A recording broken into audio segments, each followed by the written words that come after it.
What's going on with all my billionaires out there? This the guy Hoods Billionaire. Welcome to Hoods Billionaire TV. Big favor, big abundance. On today's episode, we're gonna be talking about Boosie and Ralo going back and forth. Let's talk about it. So first and foremost, before I even get started, go ahead and hit that like button, man. Hit that like button for me. Hit that like button, man. Y'all know I've been putting in this work over the last year, building my channel up from the ground up. I done giveaways, everything. Almost at 1,000 subscribers, man. Go ahead and hit that like button. Let's get me to 1,000, man.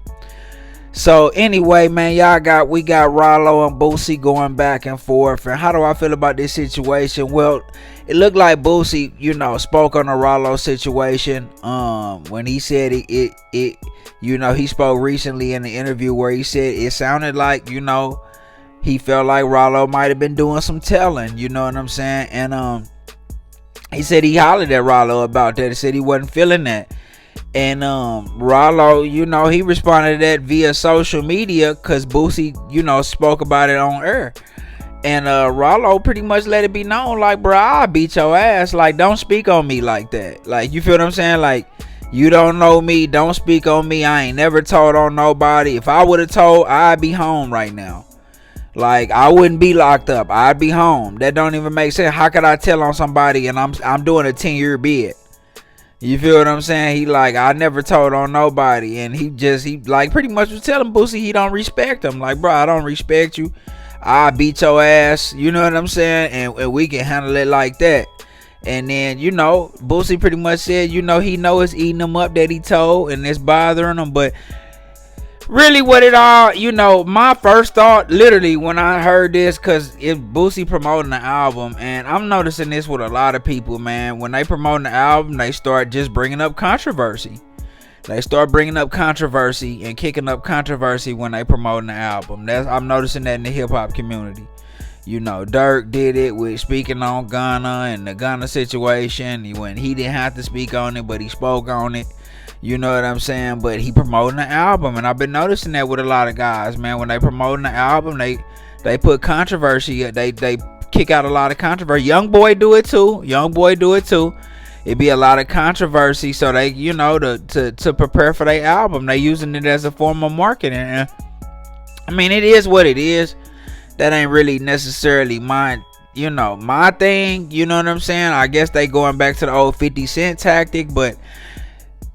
Okay, maybe the second time when 50 did it, it wasn't really just the best idea. But when 50 first came out, it wasn't really about controversy. How to Rob was just a good song because 50 was a robber and he was a hustler. You know what I'm saying? He robbed niggas and sold dope. That was his thing. But when he came out with Get Rich or Die Trying and all that dissing he was doing with Ja Rule and them, I don't necessarily think that was marketing. Them niggas tried to kill him. And he just was letting it be known he don't rock with them. You feel what I'm saying? It wasn't about that. And then he just felt like anybody that was rocking with him, he gonna diss him. So I think that's more so what that situation was. But in this situation with Boosie and Ralo, man, like, at the end of the day, you say what you want, bro. Ralo still connected and he a boss. I mean, that just is what it is. You feel what I'm saying? And Ralo definitely still got them streets. You know what I'm saying? So we can't take that away from Ralo. And at the same time, Boosie, he in the streets. You know what I'm saying? And we all know he's trying to elevate and he done jumped into real estate, and we gonna salute him for that. You know what I'm saying? And more of a boss and a mogul, doing movies and you know what I mean, just doing different things. But it's a lot of selective politicking going on, man. You know what I'm saying?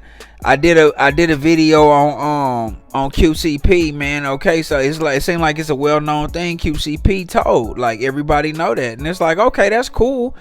People make mistakes. If QCP told, but if y'all gonna give him that same leeway, y'all gotta do that for everybody, man. You know what I'm saying? Y'all got to do that for everybody. You can't just do it to the guys who got the most money and the most power. So, nah, for him, it's selective. Like, Boosie, you was ready to jump off the cliff for T.I., but you knew T.I., you was getting, T.I. had the keys to some doors.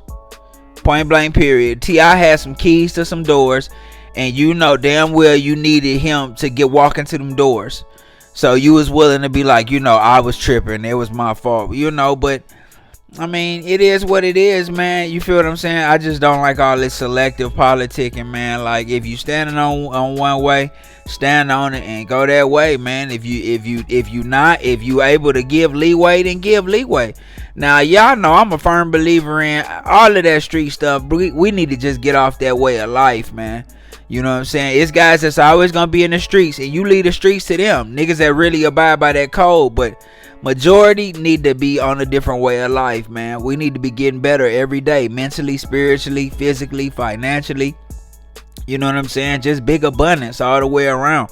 I'm tired of every time I look up this nigga beefing with this nigga for an album and talking about some street shit and somebody done got killed. And y'all don't get tired of that shit? That y'all don't never get tired of that? Like, that don't never like be weary on y'all mind sometimes? I didn't notice that ever since I done started a YouTube channel. Like, that's why I got off social media, because I don't like fake stuff and negativity. Like, but I mean, it is what it is. I'm just saying, it's like you can kind of see how like it's a lot of toxicity in the culture, and we got to remove some of that, man, so we can keep this going, this longevity, and we can get back ownership of it. Use our intelligence and our influence to get that ownership back, and use our influence the right way for the children. But I hope Boosie and Ralo squash that, man. You know, I hate to see that go a negative way, because Ralo not no nigga that you just finna be, you know, doing any type of way, even from behind the wall. And Boosie, we know he got some power too, so hopefully them two kings can put that together and squash that like him and T.I. did. Y'all let me know what y'all think in the comments, man. It's the guy Hoods Billionaire. Don't forget to like, share, subscribe. Like, share, subscribe. This the guy Hoods Billionaire. Big favor, big abundance. I'm gone.